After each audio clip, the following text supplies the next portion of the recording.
Pertanyaan keduanya adalah itu mengenai perbedaan Gada Syariah dengan rentenir. Bedanya simpel, dia cuma diakad aja bedanya. Contoh misalnya, sama-sama kita makan ayam ketaki atau makan ayam goreng, rasanya sama-sama enak, tapi belum tentu prosesnya benar. Yang satu baca bismillah, satu pakai mesin pototok. Sama-sama enak, tapi prosesnya beda. Jadi sesuai aturan OJK, teman-teman, itu 7 hari lagi, dikasihkan 30 hari nih. Ya. 7 hari dikasih waktu lagi untuk jual sendiri. Nah, setelah 7 hari mereka nggak bisa jual sendiri, baru dijualkan oleh Gadai Syariah. Selama mereka punya jaminan, berarti mereka punya harta. Jadi orang bergadai itu orang yang mampu. Kayak mana mau datang ke gadaian kalau dia nggak punya barang? Jadi saya katakan pertama nasabah yang datang ke gadai bukan mau kami edukasi, Pak. Kebanyakan orang datang ke gadai itu kayak apa namanya? Kayak gengsi, malu, nggak punya loh. Mereka yang ke gadai itu karena dia punya harta.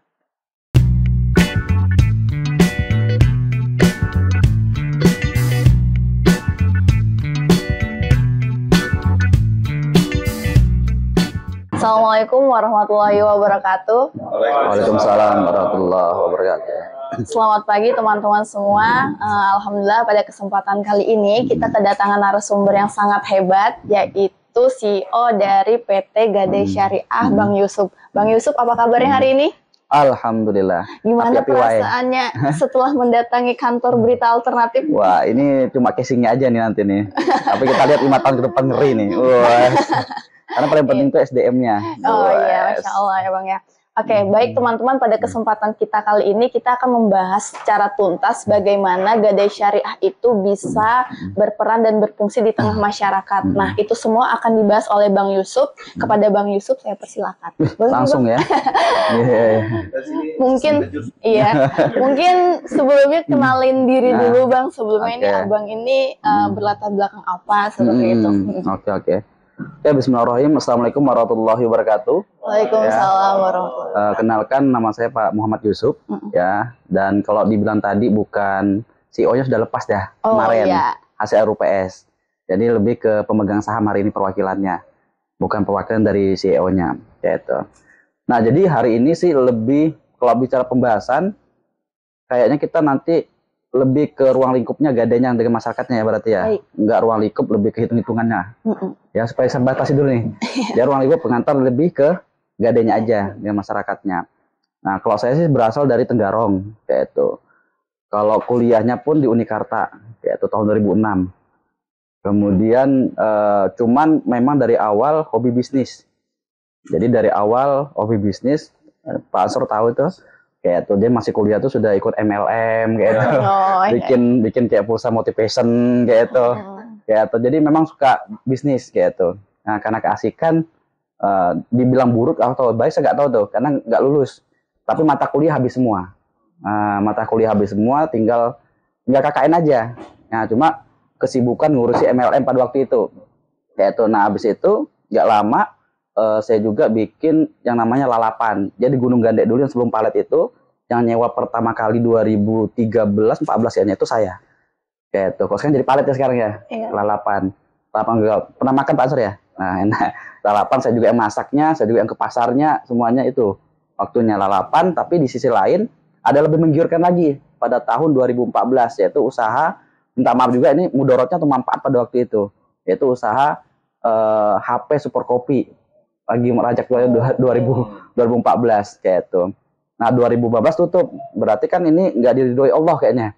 Kayak itu. Jadi kalau teman-teman tahu dulu AB Store yang di Hotel Batara, dari polisi, dari BUMN itu ngambilnya sama kami karena agennya.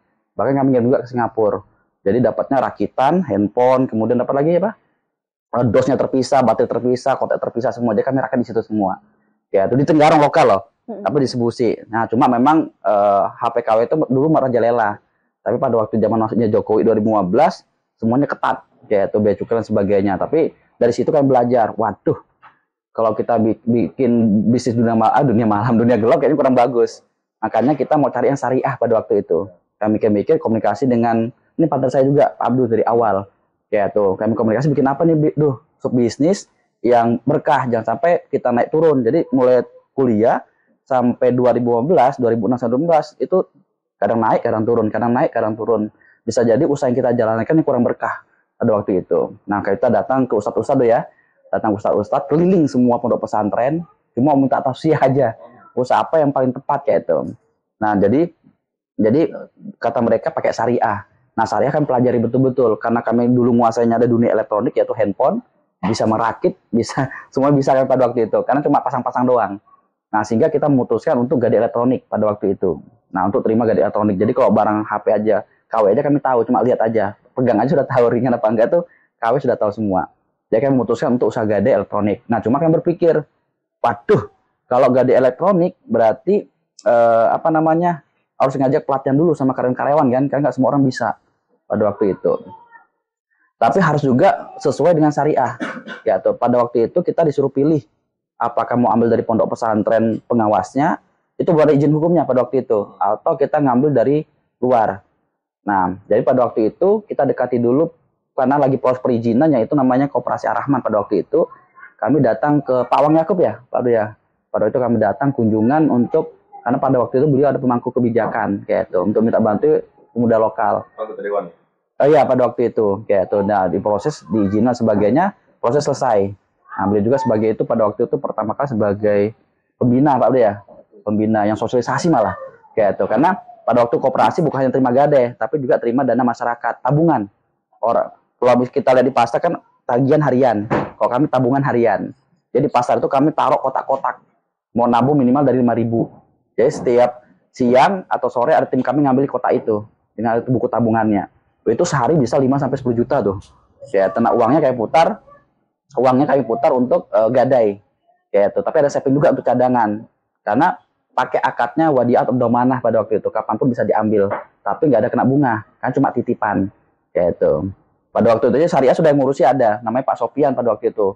Tapi sudah tutup nih banknya, Bank Muamalah ya tahu, yang dulu Timbau. Ya, tuh, nah beliau ngasih tahu semua akad-akadnya, akad rahan dan sebagainya. Karena kan minim kan tentang syariah kan, jadi ada sendiri yang ngurus. Kami cuma ahlinya di bidang pengecekan elektronik dengan penaksiran. Seperti itu. Awal mulai buka gadai syariah. Koperasi Ar-Rahman 2015, 2018 keluar izin OJK, 2019 kita proses lagi izin jadi PT. Kan mau besar kan? Ya, itu kok koperasi kan miliknya milik bersama dari anggota untuk anggota kan. Nah, sehingga kita memperkecil itu. Yang dulunya anggotanya banyak, pada waktu 2016-17 kita kembalikan semua dana nasabah ya. Dana nasabah kita kembalikan semua. Wah, kayak itu. Karena banyak betul anggota kan. Kayak itu. Nah, sehingga jadi PT kita mengerucut. Jadi cuma beberapa orang. Pada waktu 3 orang Pak Abdi ya. Kayak itu. Sehingga 2019 pengurusan PT, dan sekarang juga sudah keluar izin 2 kali. 2012 izin koperasi, ini sekarang izin PT-nya. Dan sekarang ownernya bukan hanya 3, sekarang jadi 7 orang. Karena bisnisnya kan bisnis uang. Sehingga kan kebutuhan masyarakat tinggi. Sehingga kan kita butuh partner untuk mengembangkan. Dan pusatnya murni dari lokal, yaitu Tenggarong, calon IKN. Itu Sumatera Bu Lita. Gitu. Iya. Oke, Bang. Jadi kita udah berbicara tadi perjalanan Abang memulai bisnis gitu kan. Memang. Nah, kalau boleh tahu nih Bang, latar belakang sampai di Gadai Syariah itu sendiri tuh bagaimana sih? Tadi kan belum disampaikan ya secara berkepanjangan. Nah, mungkin boleh Abang sampaikan. Maksudnya latar belakang Gadai Syariah seperti apa? Sampai jadi pemegang saham. Gitu. Nah, sebenarnya sih di Gadai Syariah itu awalnya kan ownernya cuma ada 9 orang awalnya. Belum izin kooperasinya, 9 orang. Karena kami bangun sama Pak Abdu, itu rontok 9 bulan. Karena 9 bulan nggak dapat penghasilan. Jadi satu-satu mundur, nggak kuat. Kalau kami makan dari apa ya? Oh ya, minta izin saya dengan mertua.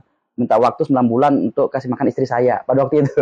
Karena kami dapat ilmu, sering ikut seminar, kunci keberhasilan cuma ada konsisten aja.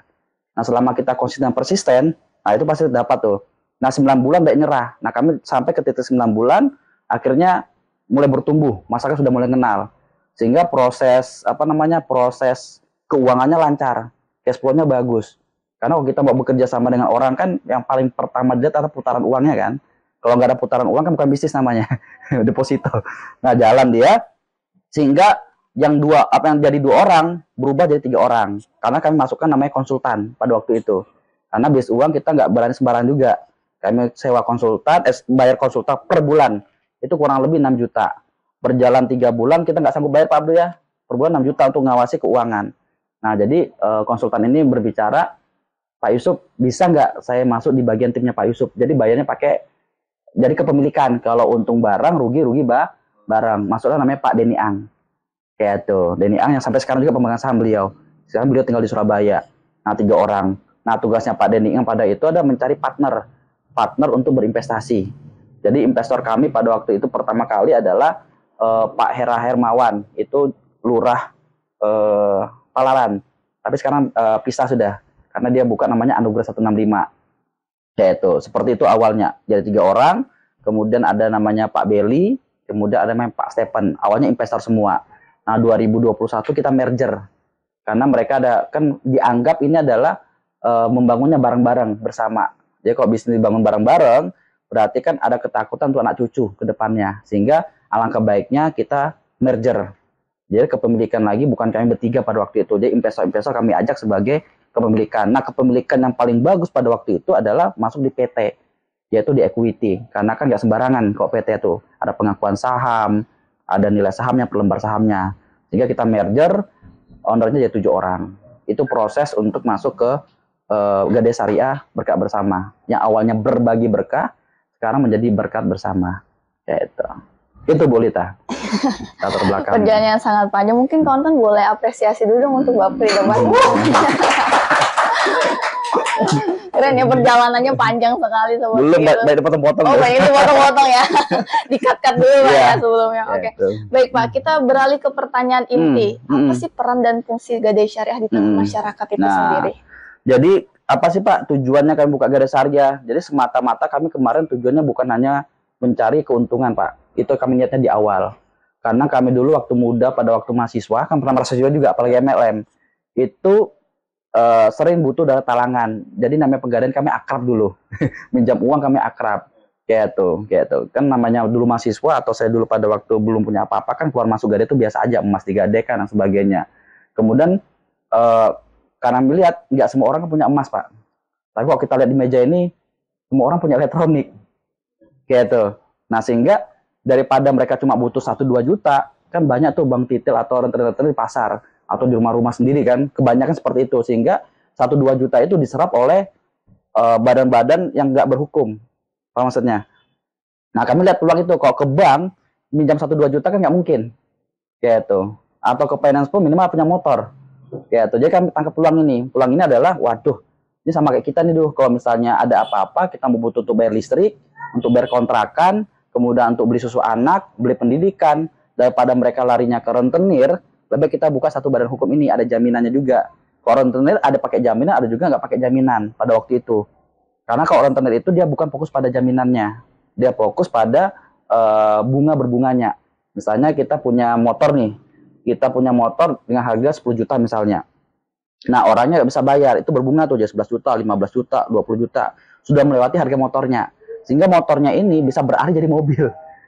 Kayak tuh, jaminannya. Kayak tuh, wah ini nggak bisa kok, enggak sambil mobilmu nih, nggak cukup jaminannya. Kayak tuh, kok nggak ada, sambil rumahmu, sambil tanahnya. Jadi nggak sesuai akad kami lihat. Tapi kenapa itu jadi pilihan masyarakat? Karena terpaksa nggak ada pilihan lain. Lembaga resmi kan minimal ada limit-limitnya. Finance ada minimal punya kendaraan. Kemudian kok bank minimal dia baik persyaratannya. Butuhnya nggak 1-2 juta. Makanya kita memutuskan untuk buka gadai pada waktu itu. Nah, supaya karena syariah, supaya ini aman, mereka nggak bisa bayar, makanya pengganti jaminan adalah elektronik itu. Jadi kalau mereka nggak bisa bayar, udah jaminan itu kami jual untuk lunasi utangnya. Ada kelebihan barang lelangan, barang yang dari kami jualkan akan dikasihkan ke nasabah tersebut, dia Bu Litanya. Nah, sehingga sama-sama aman. Ketika dia mau gadai lagi nggak apa-apa, nggak ada biaya checking. Kalau di bank sudah gagal bayar kan biaya checking. Kalau di gadai syariah, selama dia punya jaminan, dia bisa masuk dan tuh minimal punya dia. Ya itu, dan ada beberapa memang audit nasabahnya, kategori misalnya bagus apa enggak, ini bahaya apa enggak, ketahuan semua. Ya itu, cuma nggak perlu dijelaskan di sini kan, rahasia perusahaan. Karena kebanyakan usaha-usaha seperti ini tutup karena mereka nggak memahami yang sering diaudit adalah perusahaannya, tapi nggak pernah audit namanya eksternal. Ya itu, karena kita akan tanya uang mereka gunakan untuk apa. Pertama, kalau bisa kita basa-basi, sudah sampai kah Bu di rumah, kayak itu. Sudah bisa dibayarkan Bu. Jadi kita basa-basi, tujuannya apa? Jangan ikatan. Karena jangan sampai dana yang dipakai itu untuk judi. Dana yang dipakai aja hubungan itu. Karena bisa berubah dia. Karena kita nggak menjamkan dana-dana ini untuk hal-hal yang lain kecuali untuk kebutuhan. Lebih ke situ dia Bu Litanya. Baik, Gitu. ada lagi Pak? Nah, untuk sementara itu dulu. Iya. Sepertinya kalaunya ini mungkin kita sambil sharing season aja bareng teman-teman yang lain Pak ya. Siapa tahu ada yang ingin bertanya. Berarti saya bisa berdiri nanti ya? Oh iya, jarang duduk itu jarang ya. Biasanya saya berdiri. Iya. Baik teman-teman, karena tadi udah ada beberapa pertanyaan yang telah dipaparkan oleh Bang Yusuf sendiri kepada teman-teman yang ingin bertanya, dipersilakan. Awali, terima kasih sebelumnya Pak Yusuf. Apa sih yang dilakukan oleh Pak Yusuf dan kawan-kawan sehingga Gadai Syariah yang dibangun oleh Pak Yusuf dan teman-teman ini bisa berkembang begitu pesat. Saya membaca kemarin di tulisan teman-teman itu lebih dari 30 cabang gitu ya. 50. Iya, sekarang 50 cabang dan sudah mulai merambah ke Sulawesi juga. Barangkali itu juga bisa menjadi menjadi spirit bagi kami kan, spirit alternatif yang masih sangat lokal sekali gitu. Siap. Itu yang pertama. Terus yang kedua, satu orang borong. yang kedua, Gadai Syariah itu yang membedakannya dari rentenir itu apa? Sehingga barangkali ini juga bisa menjadi pemahaman bagi masyarakat untuk bisa mendapatkan modal mungkin ya, modal usaha dari situ. Itu dulu. Gitu. Langsung dijawab ya? Bang, boleh langsung dijawab. Pertanyaan pertama berkaitan masalah spirit. Gitu. Jadi kaitannya bukan hanya usaha Gadai Syariah, tapi kenapa bisa ini bertumbuh. Jadi sebenarnya bisnis itu benda mati, teman-teman. Sekali lagi, bisnis itu benda mati. Yang menghidupkan bisnis itu adalah manusianya. Jadi yang paling pertama kami isi itu bukan bisnisnya, tapi otak dari manusianya. Jadi yang paling pertama kami lakukan, kami dulu dibereskan, saya dengan Pak Abdulnya atau teman-teman. Kenapa? Karena usaha bertumbuh tidak bertumbuhnya tergantung dari otaknya kita. Gitu. Sehingga kami sibuk kemarin pada waktu itu di awal-awal, sibuk belajar, keliling ke tempat-tempat, kemudian juga ikut seminar, dari seminar harga cuma dari gratisan, ketemunya orang-orang itu aja, dari perbayar 1-2 juta, semakin kita ikut bayar pelatihan sampai 5 juta sampai 20 juta, beda lagi circle-nya. Nah, jadi temanya adalah harinya mindset-nya sebenarnya. Kalau teman-teman sudah selesai di mindset-nya, dan seperti hari ini kan saya lihat ngisi di otaknya. Nah, tinggal tunggu waktunya aja nih, dari BA-nya akan bertumbuh. Kalau ini adalah konsisten dilakukannya, karena paling penting itu sekali lagi bukan dari usaha yang dijalankan, tapi dari siapa yang menjalankannya. Nah, siapa yang menjalankannya tergantung pendidikan apa yang diterimanya. Karena pendidikan bukan hanya di formal, tapi informal juga banyak. Bukan hanya di informal, silaturahmi satu ke tempat lain juga bisa. Jadi kami sibuk sama Pak Abdul pada waktu itu keliling Pak untuk belajar. Kayak itu. Sehingga kami terapkan supaya kehati-hatiannya. Jadi beda antara ketakutan dan kehati-hatian. Jadi walaupun kami berani, di situ ada kehati-hatian juga. Kayak itu, yaitu cara ngontrolnya ada di otaknya semua. Ya, tuh. Dan satu lagi paling penting adalah buku apa yang Anda baca. Jadi sampai ingat, jadi kami sering baca buku. Bahkan tim itu saya lihat minimal satu hari baca 15 menit untuk baca buku. Dan buku itu nanti dipresentasikan setiap minggu. Kayak tuh. Jadi hal-hal itu otak yang diasah. Jadi bukan hanya baca buku. Kalau mereka nggak senang baca buku, kita suruh nonton YouTube. Tapi ya, kita suruh nonton YouTube itu nanti mereka presentasikan. Ikut seminar pun dari pulang disuruh presentasikan ulang. Kayak tuh. Jadi lebih ke otaknya kita isi untuk pengembangan usaha. Jadi kalau kita mau buka satu usaha lagi gampang. Ya pelajari tentang usaha itu kan. Kayak itu. Dan nggak ada langsung berhasil. Butuh waktu dan proses. Nah kalau di Gadai Syariah prosesnya sudah 10 tahun. Teman-teman sudah lihat 50 cabang, ini termasuk lambat juga. Kayak itu. 10 tahun termasuk 50 cabang itu termasuk lambat. Tapi kan paling penting adalah bukan asal buka. Kayak itu. Kalau asal buka aja enak kan. Tapi kalau responnya jelek, ya, jadi kami buka dulu, perbaiki dulu, bagus baru buka lagi. Jadi paling penting yang kami perbaiki pondasinya dulu. Jadi nggak asal buka. Kan banyak usaha-usaha sekarang dapat dana gucuran langsung buka banyak dia. 1-2 tahun tutup karena itu tren, bukan kebutuhan masyarakat. Ya kalau teman-teman bikin usaha atau punya usaha cuma satu, apa yang dibutuhkan masyarakat itu masih jangka panjang. Tapi kalau tren itu cuma sesaat aja, tapi nggak jangka panjang. Jadi mode dengan tren berbeda. Itu Pak Mubin pertanyaan pertamanya. Pertanyaan keduanya adalah itu mengenai perbedaan Gadai Syariah dengan rentenir. Bedanya simpel, dia cuma di akad aja bedanya. Contoh misalnya sama-sama kita makan ayam ketaki atau makan ayam goreng, rasanya sama-sama enak, tapi belum tentu prosesnya benar. Yang satu baca bismillah, satu pakai mesin pototok. Sama-sama enak, tapi prosesnya beda. Nah, kebanyakan orang antara syariah dengan bank konvensional atau lembaga konvensional maupun yang tidak konvensional, mereka nggak ngerti pahamnya. Yang penting ada tambahan nilai, itu dianggapnya bunga. Tapi sebenarnya situ ada proses akadnya, paling penting. Sama-sama makan ayam, yang satu baca bismillah sudah beda. Sudah benar akadnya, berarti kan halal. Nah, kita memang kalau dilihat hitung-hitung kenapa lebih tinggi, ya kayak Bank Syariah, Bank Mandiri Syariah misalnya atau BSI dan sebagainya, kalau kita hitungan konvensional lebih tinggi mereka bunganya atau jasa titipnya daripada bank-bank konvensional. Kenapa? Karena mereka sifatnya flat.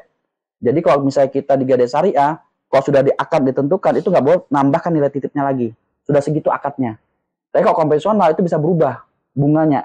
Karena ikuti suku bunga. Kalau Syariah nggak bisa, dia akad di awal sudah sepakatin, tidak ada boleh penambahan nilai. Kayak itu ketika dia nggak bisa bayar, gugurkan dulu akadnya. Ya, jadi nggak boleh tiba-tiba ini 1 juta nggak bayar, sudah telat 2 bulan 3 bulan ya, sehingga nanti dikasih tambahan nilai lagi. Nah, itu sudah termasuk riba. Dia proses akadnya, dia akad kita setujui itu kita tetapkan. Itu prosesnya Pak Mubin untuk di proses syariahnya. Kemudian kedua adalah penamaan. Jadi kalau orang ngomong, ini cuma penamaannya aja. Syariah dengan konvensional sama-sama kok kita minjam 1 juta ada kok nilainya. Jadi kalau di syariah itu ada namanya rahan. Rahan tuh gadai. Ya tuh, nah gadai itu karena bayangkan kalau kita minjamkan uang orang pakai jaminan aja, orang nggak bisa nggak bayar loh.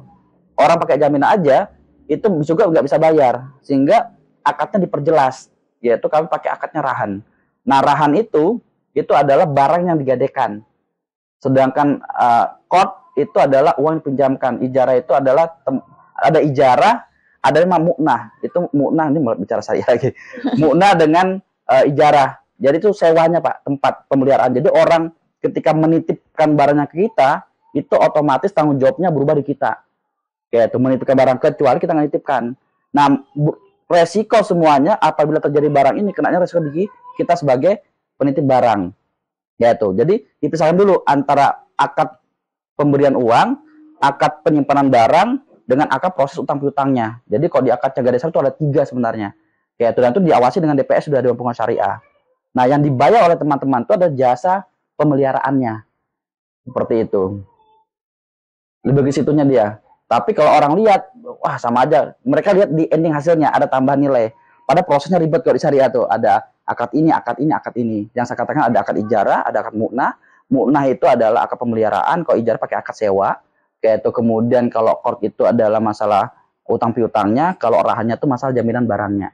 Kayak itu. Jadi kami edukasi kebanyakan orang ketika dia minjam di Gadai Syariah, dia pengennya Pak dipotong aja dengan jasa titipnya sekalian. Kebanyakan seperti itu masyarakat. Padahal itu akadnya nggak sah. Makanya kata DPS di awal itu adalah edukasi. Karena banyak masyarakat kita nggak paham. Di awal mereka nggak apa-apa dipotong, tapi setelahnya itu nggak boleh dipotong. 3 kali nggak mau, mereka nggak bawa uang lebih, itu akan kami nggak terima. Jadi maksudnya gini, dia minjamnya 1 juta, karena akadnya kan utang piutang 1 juta, jadi kita harus menyerahkan 1 juta, bukan 900.000. Yaitu misalnya kemarin 100.000. Nah, karena akadnya 1 juta, berarti kan ada uang dari dia keluar. Kayak itu. Jadi 1 juta kita pinjamkan, barang masuk di kita. Nah, barang kita simpan di gudang. Nah, barang yang di gudangnya itu adalah akad pemeliharaannya. Bayarlah 100.000 dengan jatuh tempo dengan waktu yang sudah ditentukan di akad. Seperti itu. Jadi nggak pemotongan. Tapi kalau dipotong dari situ berarti sudah selesai di utang piutang, tapi nggak dibayar ininya. Walaupun kata masyarakat sama aja kok Pak, uang kita juga. Tapi secara proses sebenarnya nggak boleh. Jadi lebih penting syariahnya itu di prosesnya, nggak membuat itu gampang. Kayak itu. Kenapa? Sesuatu yang gampang biasanya akan jadi masalah di belakang. Contoh teman-teman kalau di bank konvensional, minta maaf ya, atau di finance, teman-teman kalau misalnya punya rekanan itu langsung tanda tangan aja, segubuk gitu catatan di aktenya atau di perjanjiannya, tanda tangan parah. Kalau di syariah nggak boleh, dia harus dibacakan dulu satu-satu apa ini mau sebagainya. Kalau di konvensional nggak mungkin dibacakan, tanda tangan aja, tiba-tiba ada biaya asuransi, tiba-tiba kena ini dan sebagainya. Kita loh mau lunasi, kok kita mau lunasi seakan-akan sudah bayar lama ini, tapi kok tambah banyak nih, aduh nanti aja pas mau lunasi kena penalti lagi. Jadi bedanya konvensional adalah ketika kita telat kena denda, ketika kita tepat waktu kena bunga, ketika kita mau bayar atau lunasi ketika ada dananya, misalnya setahun nih, tiba-tiba punya dana 3 bulan mau lunasi dong, kena penalti. Kalau di syariah mau lunasi di awal ya lunasi aja, karena kan jasad itu sudah dibayar di awal, tinggal bayar pokoknya aja. Tapi kalau tempat konvensional dia ada hitungan penaltinya, karena katanya dia merugikan, kan sudah dihitung sebagai pendapatan. Ya, terus sehingga harus ada penalti kurang lebih 7%. Seperti itu. Kalau di syariah boleh kena denda, tapi nggak boleh masuk di kantong perusahaan, namanya dam. Yaitu jadi denda itu sebagai dana sosial untuk ke masjid, untuk bantuan, tapi bukan untuk perusahaan. Nah, kalau kami untuk sementara nggak pakai dam dulu, jadi nggak ada denda. Itu dia, Pak Mubin. Gitu. Ya, silakan. Lanjut. Menerima elektronik. Ada kemungkinan nggak sih ke depannya menerima emas? Karena setahu saya barang elektronik itu bisa turun nilainya. Betul. Emasnya bisa naik. Betul. Nah, jadi kenapa kita fokusnya elektronik? Saya katakan tadi di awal, semua orang punya elektronik, tapi nggak semua orang punya emas. Nah, itu yang pertama. Kemudian kalau kita bisnisnya ada hitung-hitungan juga, hitung-hitungannya. Nah, lawan kita adalah yang sudah tahun semenjak penjajahan itu ada, yaitu Pegadaian BUMN. Daripada kita bersaing, lebih baik kita kolaborasi. Yaitu walaupun Pegadaian BUMN itu menerima elektronik, tapi pencairan mereka rendah. Kenapa pencairan rendah? Karena mereka jangka waktunya kurang lebih 4-6 bulan. Contoh misalnya laptop. Yang harga laptopnya Intel Inside misalnya 3 juta, mereka paling bisa cairkan 600.000. Karena mereka lihat 4 bulan penyusutan. Atau 6 bulan. Kalau kami di Gadai Syariah, maksimal 1 bulan. Gitu. Kenapa? Karena kalau kita kasih jangka waktu, betul kata Mbaknya tadi, hari ini kita beli baru HP, besok sudah harga second. Hari ini sudah beli nih, jackpot 24 juta, besok di harga 10 juta tuh. Karena dianggap saya second, itu bedanya. Nah, jadi kalau misalnya emas kami jangka waktu terima atau tidak, kemungkinan besar kami nggak ada grand plan untuk terima emas. Kenapa? Karena dicek, saya minta maaf, ini walaupun disiarkan, sebenarnya Pegadaian BUMN sampai sekarang nggak pernah untung. Makanya diakuisisi oleh BRI. Gitu. Kenapa? Karena BRI lagi mau menyentuh masyarakat yang nilainya 1-2 jutaan. Ya, jadi BRI itu kan terima minimal kur kan 25 juta. Ya, terus sehingga bagaimana dia nyentuh, ini mau disensor nggak apa-apa ya. Kayak mau jangan maksudnya ini data. Di Google banyak kok, di Google banyak. Jadi 25 juta sehingga mereka mau masuk ke Pegadaian diakuisisi. Tapi pemerintah sama-sama pemerintah diakuisisi. Nah, keuntungan mereka itu lebih sifatnya adalah, kan pasti ditanya Pak Yusuf, kan rugi nih, kenapa bisa rugi? Catatannya adalah karena emas ini mereka lebur, Pak. Jadi kalau kita kan langsung jual. Kalau orang nggak bisa bayar. Kalau mereka ini nggak bisa bayar kan lelangnya biasanya kalau kita lihat lelang nggak terlalu banyak kok. Tapi kan outlet mereka 4 ribuan. Jadi emas perhiasan itu dikumpulkan, dileburkan, dijadikan emas batangan. Dia cuma menjaga stabilan keuangan ekonomi, yaitu kan cadangannya emas. Yaitu ya beredar masyarakat, nggak bisa dimasukkan, dileburkan, dijadikan emas batangan. Yaitu dibilang rugi, secara cash flow rugi, tapi secara aset tidak rugi. Yaitu karena kan bertumbuh terus nilainya. Lebih ke situ. Jadi kalau bicara emas, kami nggak punya nanti kalau buka banyak, kami nggak punya tempat peleburan buat emas batangan. Kenapa? Karena itu jangka waktunya kalau keuntungan emas tuh kita hari ini beli emas 1, 2, 3 bulan belum tentu untung. Dia butuh waktu tahunan 2-3 tahun. Kalau bicara emas. Kalau elektronik, ya hari ini kita masyarakat gadai, selama marketnya masih ada langsung jual. Kalau emas, dia akan mengganggu cash flow-nya perusahaan. Kalau saya lihat secara nilai keuangannya. Karena kita bukan pemodal besar. Kalau pakai BUMN, bush. Pak mungkin tahu lah. Modalnya besar. Gitu. Lanjut. Gitu Mbak, belum puas? Oh, ya. Oke. Baik, masih ada satu lagi untuk kawan-kawan yang ingin bertanya, dipersilakan. Belum gigit nih pertanyaannya sih. Iya. CEO gimana? Biasanya, ada Ilham. Boleh? Wartawan cuek kita, silakan bertanya. Wartawan cuek. Baik, Assalamualaikum. Waalaikumsalam warahmatullahi. Pertanyaannya agak ini kan tentunya bisnis kan Bang ya.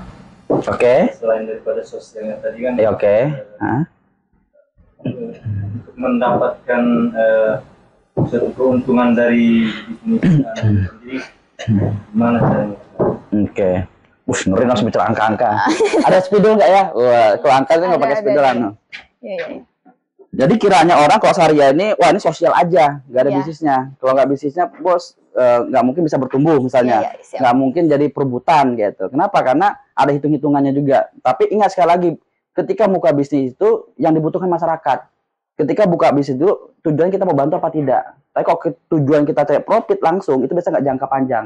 Kenapa? Ketika 2 bulan 3 bulan nggak dapat profit kita langsung nyerah, dia hilang. Tapi kalau kita fokusnya bantu manusia, walaupun nggak dapat profit, yang kata-kata 9 bulan nggak dapat penghasilan kan, kami sadar karena tujuan awalnya bantu nggak profit, sehingga dengan sendiri nanti profit datang karena kita bantu manusia, kita mudahkan urusan manusia, kita akan mudahkan. Itu bahasa independennya.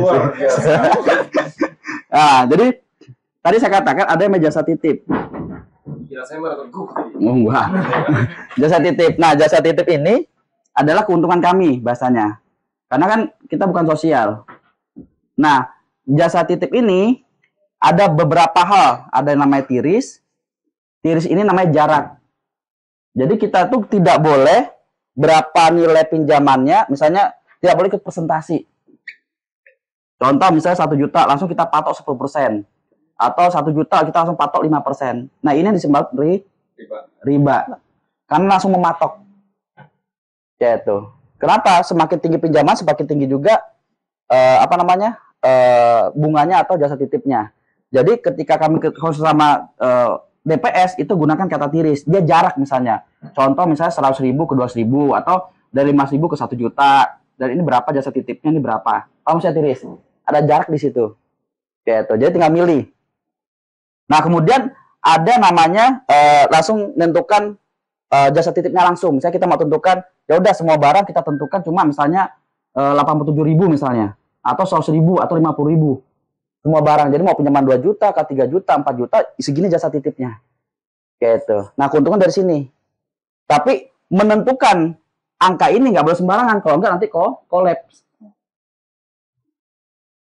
Nah, kalau di OJK tahu kalau elektronik ini rata-rata ya pendapatan kotornya itu kurang lebih 15 sampai 17% 1 bulan. Pendapatannya, kotornya. Nah, dari sini kan kita hitung nanti berapa biaya pengeluarannya. Nah, kalau kami kunci adalah 50% adalah biaya. Kalau ada kelebihan pun lanjut ke SDM. Sisanya adalah profit untuk diputar lagi. Gitu. Menarik nggak? Ya. Nah, hitung-hitungannya. Walaupun ditentukan misalnya 50.000 aja per jasa titip. Kayak itu. Karena elektronik ini teman-teman, pinjaman mereka rata-rata di angka 1 jutaan. Dari data. Keluarin gak ada iPhone, ada tapi tidak terlalu banyak. Yang bikin tinggi itu karena ada iPhone tuh. Ya tuh, bisa 8 juta mereka dapat, 10 juta, 15 juta. Tapi kalau rata-rata Oppo Vivo harga 4 juta aja, maksimal charge paling 1,8. Gitu. Kenapa? Ini kan harga baru. Bukan harga second. Turunnya kan lumayan kok harga second. Nah, kita ngambil harganya dari mana? Dari 60% harga pasar. Nah, ketika kita jual pun masih bisa. Gitu. Ya nasabah bisa dapat kelebihannya sedikit, yang jual pun dapat kelebihannya. Ya tuh, jadi tidak terlibat nih semuanya. Kayak itu. Kalau nasabah nggak mau, Bang? Kita tiktokan aja Bang ya? Iya, tiktokan aja. Kalau nasabah misalkan nggak mampu bayar, iya, kita jualkan gitu ya? Kayak itu. Jadi ada prosedurnya. Jadi sesuai aturan OJK teman-teman, itu 7 hari lagi, dikasihkan 30 hari nih. Ya. 7 hari dikasih waktu lagi untuk jual sendiri. Nah, setelah 7 hari mereka nggak bisa jual sendiri, baru dijualkan oleh Gadai Syariah. Nah, Gadai Syariah kebetulan jualnya pada waktu itu sama App Store. App Store ini under bawahnya atau anak perusahaan? Dia terpisah. Dia terpisah. Kenapa? Karena nggak semua orang bisa nampung elektronik. Karena terimanya bukan hanya handphone. Kulkas, handphone, magicom, alat tukang, alat pertukang, semuanya. Yang penting selama ada market. Kalau kita jual hanya ke reseller, mereka milih-milih sehingga cash flow-nya ngendak nanti. Jadi barang rongsokan. Nah, tapi bukan hanya App Store, siapapun bisa ngambil di Gadai Syariah sebenarnya. Nah, cuma kami kontraknya adalah semua barang harus diambil. Ya itu. Nah, sesama App Store. Cuman yang menentukan harga bukankah kami, mereka. Ya itu. Mereka tentukan harga, baru kita cocok deal. Kan dia sistem semua. Maksudnya yang tentukan harga tadi Gadai Syariah. Jual misalnya harganya 800.000. Tunggakan mereka. Anggap saya biaya titipnya 80.000 misalnya. Dia total 850. Ternyata mereka jual 1,2, ya kami wajib beli.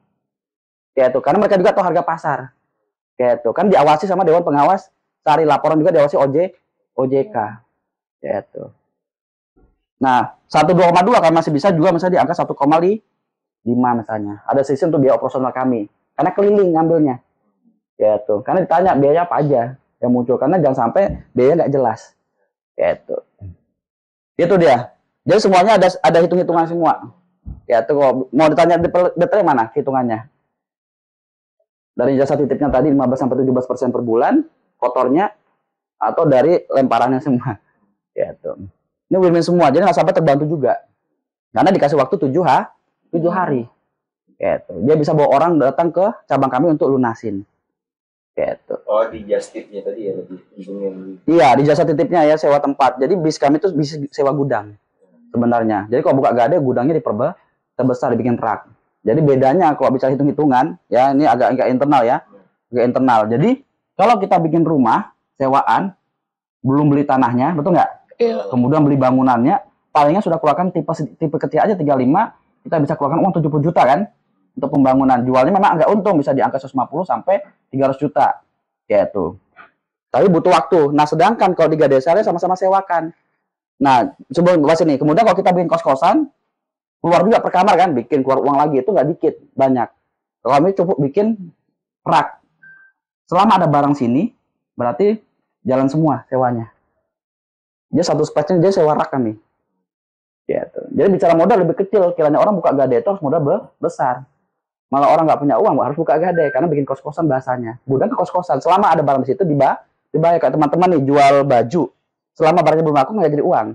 Kalau barang kami selama barang masih di gudang jadi uang. Kan mereka selalu bayar jasa titip. Ada waktu 1 bulan sudah nggak bisa bayar baru dilepas yang beli sama absor. Berganti lagi semakin baik. Space-nya paling cuma bikin rak berapa misalnya kan? Bikin rak untuk handphone sudah berapa biji dapatnya bisa ratusan. Taruh di kotak itu aja, dos itu berapa handphone bisa kami dapat taruh. Nah itu mereka bayar sewanya. Gitu. Hitung-hitungan kalau soal bisnis lebih bagus gadai. Maka sekarang coba cek menjamur gadai. Cuma jangan sampai fokusnya profit. Gitu.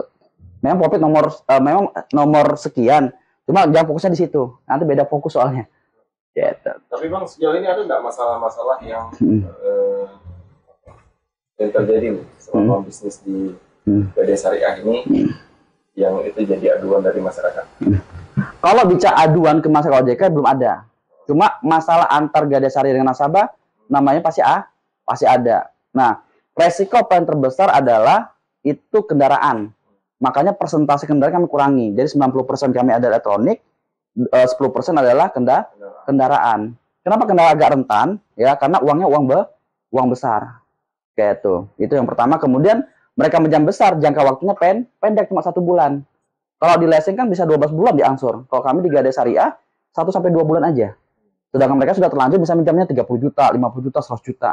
Sehingga kepepet. Nah, ketika kita jualkan, kalau minta jual kami apa adanya kan, supaya cepat. Nah, biasanya nggak deal di situnya. Gitu. Makanya kalau misalnya mobil kami biasa serahkan full ke mana? Ke nasabahnya. Karena uang gede. Kecuali cuma kendaraan motor. Lebih ke situ dia Pak Mubin. Kemudian yang kedua adalah yang agak rentan adalah kamera.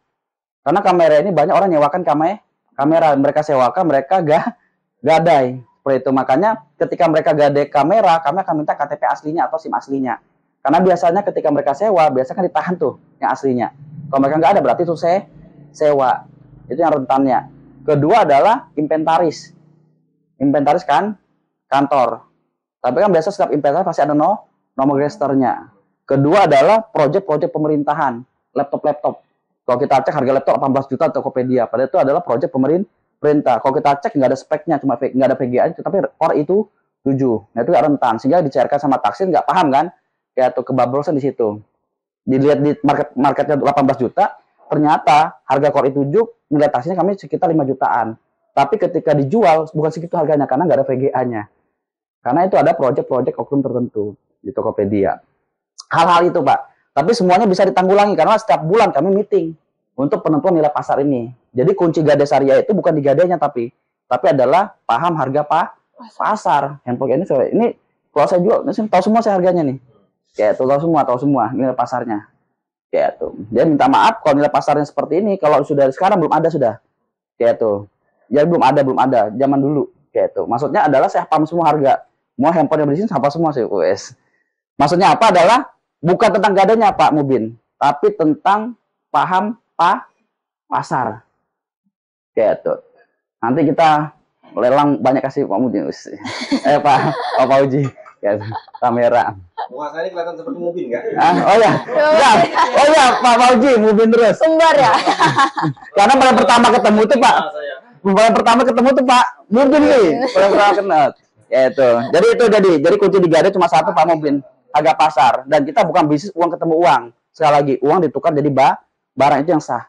Kan banyak orang uang ketemu uang kan, itu yang riba. Gitu aja sih. Kita ada uang, ada barangnya. Nggak ada barang kita nggak terima. Ya tuh. Lebih ke situ, Pak Uji. Siap. Gitu. Ya, ingatin saya kok bukan Pak Mubin. Resikonya itu tadi Bang. Ya. Kalau Gadai nggak ada resikonya. Loh, Pak Yusuf kok Gadai nggak ada resikonya? Bayangkan ya. Nilai tas sudah ditentukan 60% dari harga pasar. Resikonya adalah di taksirnya sebenarnya. Ya tuh. Bisa aja dia meninggikan salah taksir walaupun sudah ada checklist. Jadi ada grade A, grade B, grade C. Grade C dikatakan grade A. Ada nggak Pak Yusuf? Ada, tapi nggak banyak karena diaudit setiap hari di sistem, dicek tuh. Kami sistemnya real time. Ya tuh. Jadi ketika mereka nggak bisa bayar, dibantu jualkan. Ketika mereka mau bayar, ya barangnya diambil nasabah. Kalau nggak mampu bayar, dibeli sama Upstore. Jadi nggak ada resikonya. Resikonya di taksirnya itu. Nah kebanyakan kebocoran terjadi itu di oknumnya aja. Tapi kalau secara ikuti SOP semua nggak ada kena. Dan taksir itu keturunan kecil. Kenapa? Langsung teraudit cepat 1 bulan kan? Ya, kalau leasing kan agak lama tuh, bisa 12 bulan, 24 bulan baru ketahuan. Kami minggu sudah ketahuan. Berarti sebelum digeser ke App Store tadi, harus ada persetujuan dengan nasabah tadi ya, yang 2 hari tadi itu. Itu sudah di akad awal. Jadi akad awal itu sudah dilamparkan semua, diedukasi semua. Jadi ini maksimal 30 hari, kalau nggak bisa jual Bu 7 hari, 7 hari kasih kesempatan jual, kalau nggak bisa jual nanti Gadai Syariah jualkan. Tapi tetap diberitahu ya? Diberitahu. Jadi kalau ibu mau beli barangnya di App Store ada juga. Jadi walaupun barangnya masih ada di kami, ketika dia mau beli bukan pelunasan akad, tapi akadnya jual beli. Gitu. Selama barangnya masih ada, masalahnya Pak Mubin bisa beli, habis terus sih. Gitu. Fauzi. Oh ya Pak Uji. Pak Uji dan beliau juga yang nyarankan buat grup apa? Dengan merasa bangga gitu, samakan sama aku tuh loh. Kemudian juga yang Pak Uji juga yang menyarankan buat grup konsumen Pak Uji ya. Gitu. Jadi biasanya saya lempar, sisanya ada ngambil, saya lempar ke story. Sekarang saya lempar ke grup langsung habis. Hebat. Makasih ya.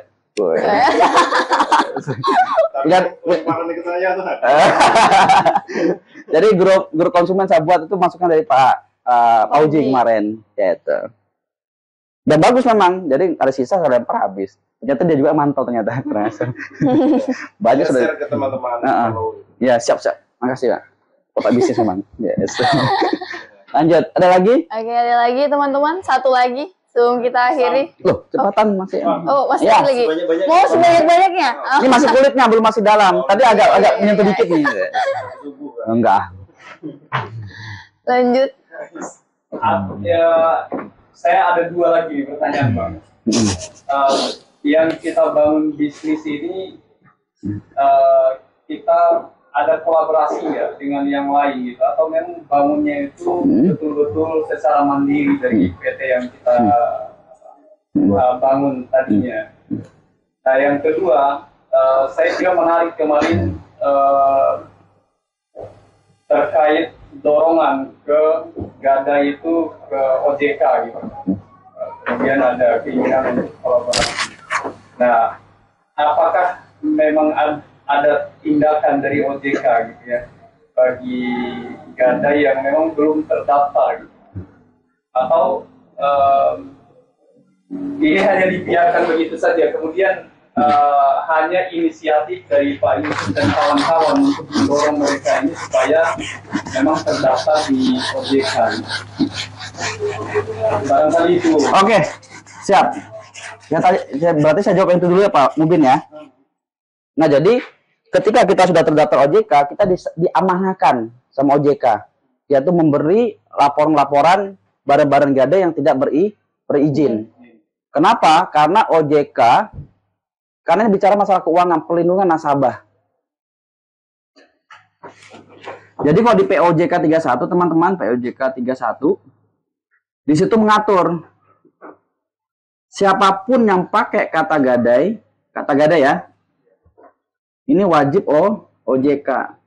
Kalau nggak pakai kata Gadai, tidak wajib. Misalnya pakai jasa titip Pauji elektronik misalnya. Nah, itu nggak kena tuh. Tapi kalau ada pakai Gadai itu sudah diatur. Gadai itu punyanya OJK karena identitasnya jelas. Nah, masalahnya kalau kita lihat banyak betul di masyarakat ya itu pakai kata Gadai. Nah, sehingga kami disuruh untuk sosialisasi. Karena ini berkaitan masalah nanti penyeragaman jasa titip atau bunga yang akan diatur konvensional.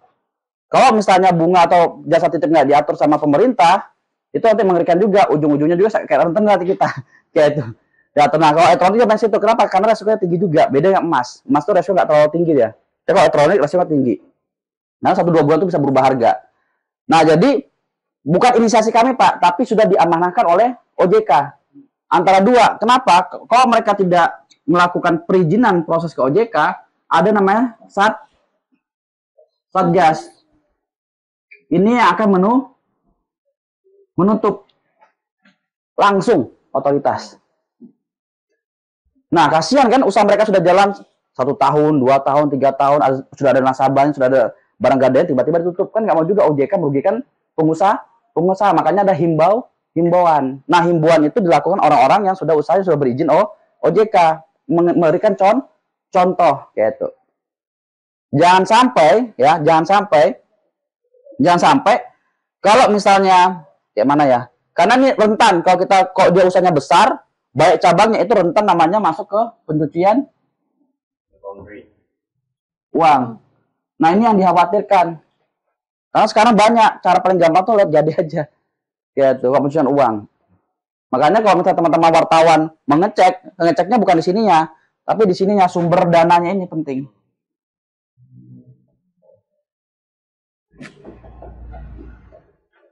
Kalau mau dicek, dia usaha-usaha Gadai itu cek aja sudah banyak tapi belum berizin, cek sumber dananya. Kenapa? Kalau mereka sudah berizin akan ditanya OJK.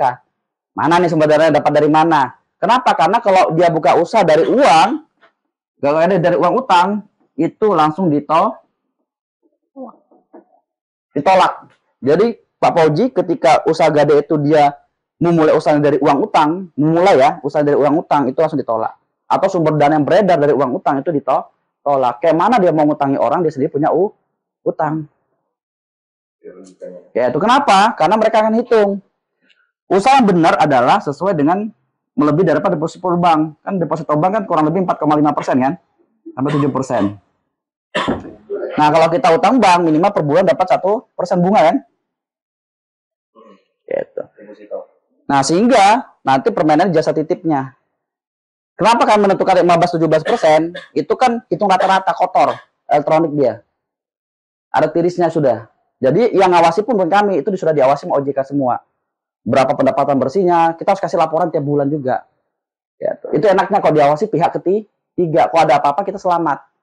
Tapi kalau misalnya Gadai nggak berizin, sebenarnya nggak membantu mereka juga. Karena takutnya banyak yang menitipkan dana yang nggak jelas. Ini dapat bocoran investor, kita happy. Tapi nggak tahu dana dari mana. Yang penting sudah dapat. Kalau di OJK ditanya dulu dapatnya dari mana sumbernya. Akan dicek rekening korannya, akan dicek ATM-nya, akan dicek nomor rekening, semua dicek.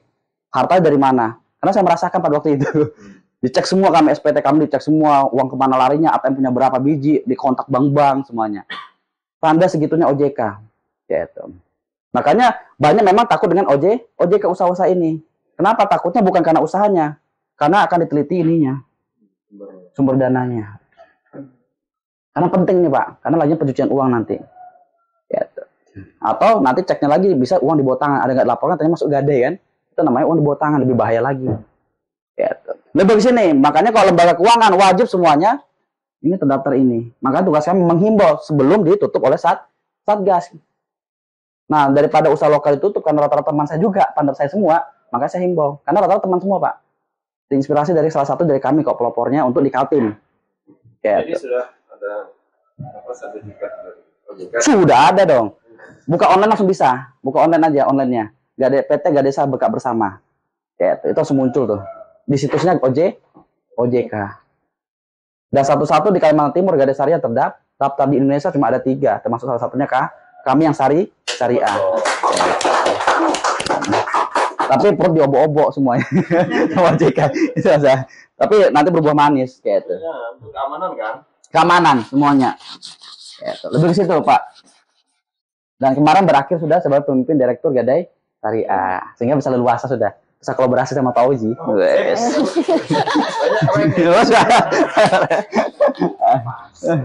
Lanjut. Ada lagi Pak Mubin? Mau ditanyakan? Atau kurang jelas masih? Yang terkait kolaborasi tadi. Oh, maksudnya kolaborasi mana? Yang kedua adalah perihal OJK, yang pertama tadi kolaborasi sama kan yang gadai-gadai.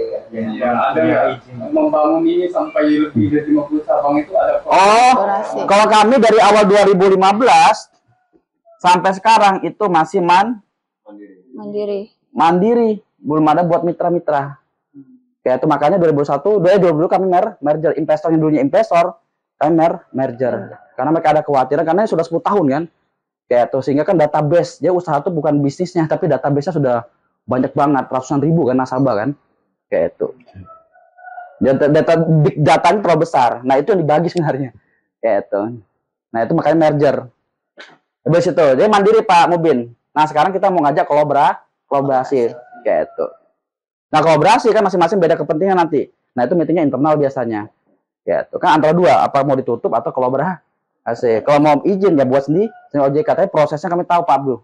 Panjang banget prosesnya. Kayak itu.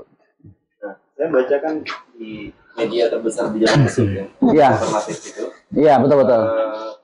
Ngajak. Ya betul, serius. Jadi Bang. Itu udah ketakutan orang baca kemarin. Gak ada, gitu. Dikira mau diakuisisi, pada himbauan loh. Ya lanjut Pak Fauzi. Pengaruh media terbesar di Jawa Mesir tadi. Betul. Percaya saya itu. Ya, jadi itu menurut kami ya kan. Iya, betul. Bersaing kan. Betul. Karena yang paling saya tahu tuh Pak, berita alternatif. Oh iya, siap. Nah, ada yang saya baca itu kan ada ajakan untuk kolaborasi untuk pengembangan Gadai Syariah ini. Nah, itu gimana skemanya? Misalkan ada orang yang di luar sana mau, saya mau juga dong buka cabang Gadai Syariah di kecamatan ini. Nah, itu gimana, Bang? Pak Fauzi bertanya apakah orang yang sudah punya usaha gadai atau orang yang belum punya usaha gadai? Dua-duanya. Oh, dua-duanya. Ya, tuh. Jadi hiburan itu kan biasanya diutamakan untuk orang yang sudah punya gadai. Karena sudah beraktivitas kan. Kalau sudah beraktivitas berarti sudah punya nasabah, sudah punya barang titipan juga. Nah, itu kita ajak daripada ditutup. Cara nutupnya OJK itu gampang, tidak boleh terima pencairan, tapi operasional tetap jalannya KO. Ujung-ujungnya tuh tutup. Itu pengalaman kami sendiri pribadi itu di Banjarmasin. Karena cabang kami itu 3 provinsi sebenarnya Pak. Yaitu Sulawesi, kemudian Kaltim dengan Banjarmasin. Nah, Banjarmasin awalnya kami nggak paham. Yaitu izin bisa satu izin untuk berapa provinsi. Nah, ternyata di aturan satu provinsi satu OJK. Karena satu provinsi ada naungi. Dan alhamdulillah nanti OJK kita ternyata dulu ikut Banjarmasin regionalnya. Nah, sekarang nanti tanggal 15 ke atas itu sudah masuk jadi tunggal. Jadi regional Kalimantan itu di Kalimantan Timur karena calon IKN. Beri hapus dulu dong regional. Pengawasan lebih ngeri lagi nih. OJK kita sebenarnya di bawah naungannya Banjarmasin. Kalau sekarang sudah enggak. Gitu. Karena sudah jadi IKN. Jadi membawahi seluruh Kaltim, Kalimantan. Wah, keren ya itu. Gitu. Makanya tambah seru merinding nih. Merinding ketakutan semua. Lebih kan SDM-nya lebih kuat gitu. Lebih situ. Jadi kami ajakannya adalah orang yang sudah punya gadai dulu. Nah, skemanya antara dua. Apakah mereka cuma masuknya kerjasama dengan bagi hasil yaitu atau langsung diakuisisi. Kalau akuisisi berarti bisnis milik kami. Yaitu tapi kalau bagi hasil pun secara hukum miliknya kami. Tapi secara masuk di kewajiban. Jadi kalau saya jelaskan dikit ya konsepnya ya.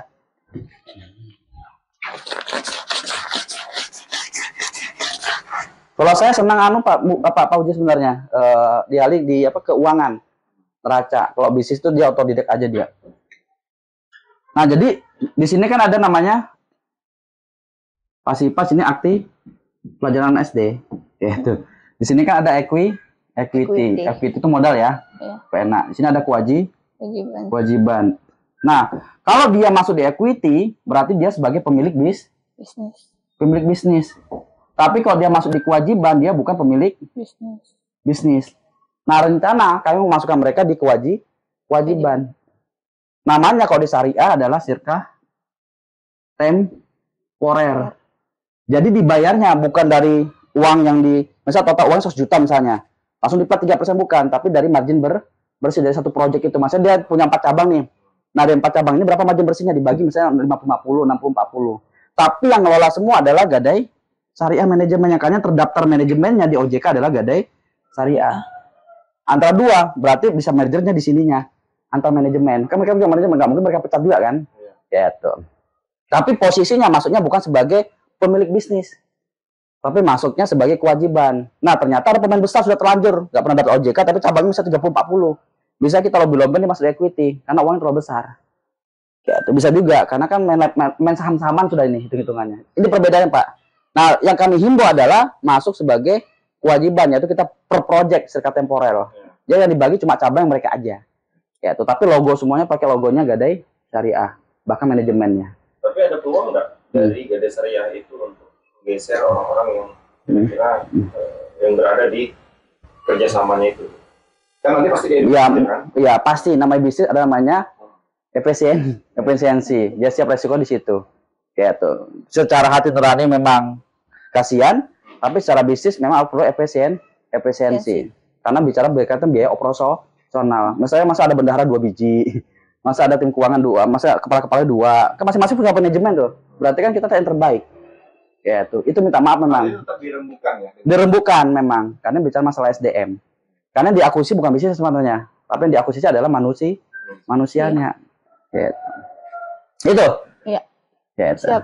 Ada lagi kawan-kawan? Daging semua ya kita hari ini dibahas secara tuntas. Belum ada lagi.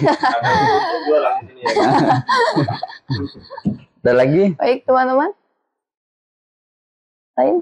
Oh iya, ada Junaidi. Silakan. Kepada saudara, dipersilakan. Datang.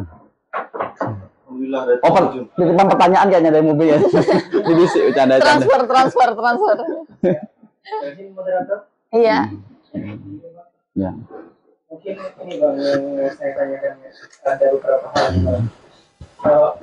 Untuk yang pertama itu terkait strategi penarikan ini Bang, yang nasabah ini kan seperti apa di PT Gadai Syariah? Penarikan apa maksudnya? Maksudnya menarik minat. Oh, kira penarikan barang kayak motor kayak itu mah nggak bisa bayar tarik. Kalau nggak ada semua disimpan semua. Canda lanjut. Mungkin ada strategi kayak saya lihat kan di teman-teman kerja yang lain kan ada yang sampai di DM dia yang di sistemnya kan. Itu Gadai Syariah boleh yang DM, yakin aja tuh. Cek. Oh, yang lain ya. Yang suka-suka pinjol. Ada tersendirinya gitu. Strategi ini kan. Atau enggak hanya pure nunggu orang susah dulu baru datangnya kan. Ngerinya lebih ke peminat dan marketingnya nggak ya? Ya, lebih promosinya gimana ya? Siap. Itu aja Pak Junaidi. Oh masih kah? Iya, lanjut sambil. Nggak pulang saya nih. Yang kedua terkait ini kan fokusnya kan di Ini punya saya ya? barang-barang elektronik. Oh itu. Minta maaf deh, minum dulu ya. Ya lanjut. Ini kan fokusnya ini kan di barang-barang elektronik ya. Mungkin di barang-barang elektronik ini ada spesifikasi khusus nggak untuk barang yang mungkin tidak bisa digadai di yang nggak diterima ya? Ya. Betul. Dan yang ketiga Menurut saya Banyak kali lah. Ini wawancara kemarin sih, makanya hafal kayaknya. Dia lambat karena dia betapa dulu. Ya lanjut ini nih. sudah wawancara eksklusif kemarin. Bahasa. Mungkin untuk inovasinya ke depan. Kalau saya lupa diingati ya pertanyaan nanti ya. Kayak atau moderator bantu ingati. Iya. Kayak yang mana dulu moderator saya tanya, yang jawab. Yang bagian ini dulu deh kita inovasi ini deh ke depannya itu seperti apa? Inovasi ya tadi ya. Kita mundur ke depan. Iya. Enggak, masih ingat yang pertama tadi tentang strategi promosi. Iya, marketingnya. Ya, marketingnya dulu deh. Marketing, oke. Ngerinya, udah kejam memang BA-nya. Nah, kalau kita marketing, kalau kita memang dari awal 2015 sampai 2022 itu rata-rata organik. Bahkan sampai 23 Pak Abdi ya. Organik kami 0% saya lagi 0% marketing. Jadi kami dari dulu buat SOP sama Pak Abdu yaitu melalui FB. Makanya kalau teman-teman lihat Gadesari yang sudah pernah tahu marketingnya itu mereka sering live. Habis live, mereka langsung lari ke orang tanya, mereka langsung ada inbox biasa kan? Ada inbox. Dan lebih ngerinya FB-nya live itu sehari 3 kali dengan waktu 15 sampai 20. Kemudian share di grup. Setiap hari itu 50 grup yang harus di-share. Jadi itu harus di-screenshot semua. 50 grup. Kemudian setiap ada orang mau jual elektronik, Bang digade aja Bang. Itu di inbox lagi. Spam semuanya. Jadi di Facebook itu dibombardir. Bayangkan, kami punya 1 cabang 2 orang. Ada 50 cabang. 100 cabang langsung gempur semuanya. Puh. Gitu. Dan itu kami lakukan bertahun-tahun. Kenapa? Karena orang Gade itu bukan bukan hebat produknya atau apanya, bukan. Tapi kan banyak orang nggak paham dan nggak tahu di mana tempatnya. Minimal dia sudah kenal pasti cari tahu. Makanya kami akan bagi nama 3. Ada namanya nasabah masih dingin itu maksudnya belum tahu sama sekali tentang Gade Syariah. Gitu. Ada nasabah yang hangat, cuma tanya-tanya tapi belum closing. Ada nasabah yang sudah pernah gadai. Nah, jadi 3 ini aja beda kan perlakuannya untuk broadcast. Jadi nggak boleh disamakan semua di broadcastnya. Nasabah yang masih database, broadcastnya berbeda. Nasabah yang baru tanya-tanya tapi belum closing, beda juga broadcastnya. Dan nasabah yang sudah gade, beda juga promosinya. Masalah gade lagi beda. Kalau yang sudah pernah gade kan ada kasih aja kan promosi apa, diskon dia admin kah, atau dia taksiran lebih tinggi kah. Kalau yang belum gade kan minimal ngasih informasi aja, edukasi tentang syariah, perbedaan konvensional. Kalau yang belum closing, disuruh bawa dulu barangnya. Kayak itu, dilihat ya dulu, nanti macam-macam beda-beda promosinya. Nah, mainnya di FB. Kenapa kami pakai FB? Karena Kalimantan Timur masih menggunakan Facebook, walaupun sudah beralih TikTok, tapi masih ada FB-nya. Gitu. Nah, masalahnya bukan hanya di FB, semua media sosial kami mainkan. TikTok mainkan, IG dimainkan, semuanya organik. Enggak, pakai Facebook Ads. Facebook Ads itu baru pakai 2003-an Facebook Ads. Gitu. Cuma untuk menjangkau aja kan. Gitu. Itu kan batasnya paling cuma 700.000. Gitu. Stripe-nya kami organik. Untuk marketing seperti itu. Dia bukan orang butuh nasabah. Hari ini memang dia belum butuh duit, atau hari ini dia belum butuh, tapi minimal temannya butuh. Dia bisa rekomendasinya sebar sebaik-banyaknya. Dan juga ketika live, jangan tunggu banyak penonton. Live aja kan, dianggap itu rekaman. Ya itu karena habis itu kan di-share lagi. Lihatnya adalah jumlah penontonnya nanti yang lihat. Nah, kebanyakan kita sudah pesimis. Kita live yang nonton 2 orang, 3 orang sudah lemas kan. Kami nggak boleh kan, karena kami anggap itu rekaman. Padahal itu live. Yang penting konsisten itu kuncinya dia. Mereka muncul di beranda. Dan paling penting bukan di situnya kami, paling penting adalah interaksinya. Jangan sampai kita mengharapkan dibalas, jangan mengharapkan kita dilihat dan sebagainya, tapi kita interaksi juga malas. Jadi kami balas orang WL. Story aja nasabah, kalau status ibu keren. Belanja di mana bu? Ya sosok kenal. Sosok kan saling save nomor kan. Jadi tanya terus. Bahkan di FB pun ada posting, kami pun melakukan itu. Oh keren bu, mantap bu, kayak itu. Jadi interaksi. Jadi kalau kita interaksi, kalau kita posting, kita muncul paling atas. Kayak itu. Jadi ilmu tabur tuai kok sekarang di media sosial tuh. Jangan sampai kita mengharapkan itu tuai, tapi kita nggak pernah menabur. Nah cara menaburnya, balasi semua komen mereka, like semuanya, kemudian kasih motivasi. Maksudnya apa yang mereka posting kita like, walaupun kita nggak ngerti. Mantap bu, keren bu. Oh liburan di mana pak? Kayak itu. Kenapa dijual pak barangnya? Kayak itu interaksinya di situ. Kayak itu. Apalagi kalau di story WA, itu wajib tuh. Nasabah kan biasanya kan banyak tuh. Ada yang tanya sebagainya, buat story kan, itu dikomeni semua tuh. Gitu. Yang nggak pernah gade, lama bu nggak pernah sholat tarawih bu, kenapa? Gitu. Yang sudah gade, yang belum gade, bu gimana bu barangnya? Jadi apa tidak? Kalau nggak jadi nanti datang aja dulu bu. Nah itu lebih kalau misalnya yang tanya-tanya ya, gitu. Tapi kalau misalnya yang belum pernah gade, dia cuma diam aja, yang nggak tahu gade cuma di-share dengan edukasi. Perbedaan tentang konvensional apa, syariah apa, milih kenapa syariah, itu edukasi aja dia. Kayak itu perbedaannya, akadnya dan sebagainya. Tangan udara lah. Iya, masa kita yang sudah punya gade kita edukasi lagi. Kan mereka sudah tahu asal usulnya. Gitu dia. Jadi kuncinya cuma satu. Tim Gade Syariah kalau teman-teman ketemu, ada pernah nggak tanya nggak? Kalau pernah gade itu diserang terus sama tim tuh. Astro menang nggak? Tanya. Nah, diserang nggak sama tim Gada Syariah? Enggak, maksud enggak diserang nggak? Diserang tuh maksud di komen terus, di inbox, di broadcast, ada Gada. Sudah nggak ya? Oh, kurang berarti Gada sudah. Canda. Pulang ini habis TV di rumah dia. Ya tuh, jadi mereka itu. Jadi intinya ya. masuk kandang si singa. Kalau sudah masuk kandang singa diwajibkan closing karena marketing itu cuma mendatangkan aja. Yang closing adalah tim salesnya. Tim sales kami ada FO kami itu. Ya, jadi terbagi ada tim marketing, ada tim sales. Gitu, Pak. Kalau mau saya jelaskan, bukan marketing kayaknya hari ini. Ya, agendanya. Banyak maksudnya. Berarti kamera dijual semua. Ya itu. Baru yang tanya habis marketing apa lagi tadi? Kedua. Pertanyaan kedua Jun, apa Jun? Nah, Coba. hebat Mas ya. Tahu dia apa Moji. Oh, biar yang tanya juga inget gitu kan. Jam tuh loh. Iya. Jun yang kedua apa tadi? Kayak yang terkait elektronik mungkin ada spesifikasi. Oh ya, jadi kami ke elektronik memang semua elektronik terima, tapi ada memang itu pertanyaan bagus tuh. Karena edukasi ke masyarakat juga, kasihan mereka sudah bawa tiba-tiba ditolak. Kami menolak laptop yang dibawa tahun 2016. Kayak itu karena marketnya sudah kurang. Kami terima rata-rata laptop di atas 2016 sudah kayak itu. Walaupun speknya bagus. Iya, walaupun speknya bagus. Kayak itu. Mereka bisa pun diterima, cuma biasanya nggak cocok dengan nilai taksir karena rendah masih. Karena marketnya rendah juga kan, beda sudah kayak itu. Jadi kategorinya nggak terima tuh main tahun, bukan kategori barang. Sekali lagi kategorinya main tahun, bukan kategori barang. Oh. Nah, Pak Yusuf ada nggak kategori barang? Ada juga. Kayak itu merek Aksio. Aksio itu banyak proyek-proyek pemerintah tuh.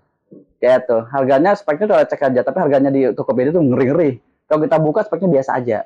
Kayak itu. Karena memang Aksio kan punya lokal dan marketnya kurang ketika kita mau jual. Jarang ada yang mau. Ya itu Bubin aja nggak usah jual Aksio, mana mau 5 juta yang spek biasa. Kayak itu. Itu sih, jadi lebih ke situ aja. Kemudian kedua adalah handphone. Handphone kita memang terima semua handphone, tapi handphone tanda kutip yang marketnya kurang. Kayak dulu ada namanya Mito, ada namanya Advan zaman dulu. Itu kurang kami. Kayak itu. Tapi kalau HP-HP yang kayak Xiaomi nggak apa-apa. Kayak itu aja kan tahu market dulu. Kalau Mito memang bisa laku, tapi lambat ya. Kayak itu. Kemudian kalau kamera, wah ini tim kamera semua nih. Kalau kamera, kami lebih banyak terima sekarang mirrorless. Kayak tuh, mirrorless. Dan kamera DSLR pun kami terima, cuman nilai taksinya rendah. Karena turunnya drastis betul. Jatuh. Kayak tuh, jadi mirrorless kami terima. Nah sekarang mirrorless sudah kurang masuk dah. Karena handphone ngeri-ngeri sekarang kameranya. Jadi, apa namanya? Perubahan-perubahan harus diikutin. Kayak tuh. Dulu DSLR banyak, dulu handycam kayak ini banyak betul kan masuk dia. Masuk, berubah jadi... tapi yang kami masih terima yang kayak ini ya, yang gede tuh. Itu marketnya masih banyak tuh, rebutan masih. Tapi rata-rata punya inventaris masih. Itu sering ketahuannya itu, inventaris kayak itu. Itu aja sih lebih banyaknya situ. Jadi kategori tahun dengan kategori yang diterima market aja. Selama ada market terima itu diterima kayak itu. Di situ. Karena kita mau bilang HP Cina sekarang nggak bagus, sekarang malah HP Cina yang menguasai. Xiaomi aja, Realme aja, kemudian Infinix semuanya kan. Kenapa kan dia harganya murah tapi RAM-nya tinggi, baterainya awet. Jadi sekarang terkemuka sekarang. Gitu.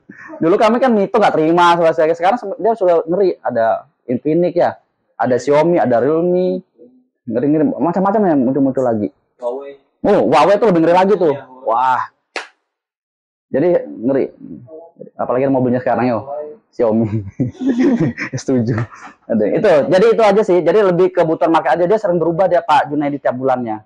Ya tuh. Cuma kalau laptop dia berdasarkan tahun, kalau handphone berdasarkan market yang diterima masyarakat. Kemudian kalau televisi kami nggak terima televisi yang kaki 1. Kami terima televisi yang cakar ayam. Yang kakinya 2. Kenapa? Karena marketnya ketika TV 1 itu jarang ada mau beli. Itu yang pertama. Yang kedua, jarang juga orang mau belinya sudah LED. Sehingga nilai taksirnya tuh turun. Dulu kami tinggi, dulu harga LED 3 jutaan, sekarang 3 jutaan sudah harga Smart TV 32 in. Jadi harga LED turun drastis 2 jutaan, bahkan di bawah 2 juta. Bayangkan drastis turunnya. Karena semua sekarang bukan hanya HP yang punya Android, televisi semua sudah punya Android. Itu masalah lebih gede lagi di rumah. Kenapa? Karena rata-rata mereka sudah punya IndiHome kan, Telkom sebenarnya ngeri sekarang pertumbuhan. Gitu sih. Jadi LED kayak 1 enggak, kemudian harga nilai taksirnya rendah. Sekarang beralih yang menguasai sekarang TV Android. Nah itu kami banyak terima nilai tasnya tinggi. Gitu. Kemudian kalau TV tabung nggak terima juga. Cuma ada beberapa yang nyari untuk apa namanya untuk antik kayak itu. Nah loh semakin dijamin makin mahal loh harganya. Ada nyarinya Pak Yusuf untuk HP saya Pak Yusuf ada nggak, ada radio zaman dulu nggak Pak Yusuf, itu ada juga permintaan. Nah itu saya kebutuhan bikin program ya, terima ini, itu biasanya ada kebutuhan klien. Gitu. Ya kemarin kita mau terima genset ya, karena kan ada beberapa cabang yang butuh genset. Wow terima genset kami, akhirnya ada masuk ya. Ya itu ya kebutuhan aja sebenarnya. Itu Pak John, masih banyak lagi. Kemudian alat pertukangan, kemudian alat dapur. Nah alat dapur pun yang bentuknya elektronik ya. Kemudian kulkas dengan AC, gitu.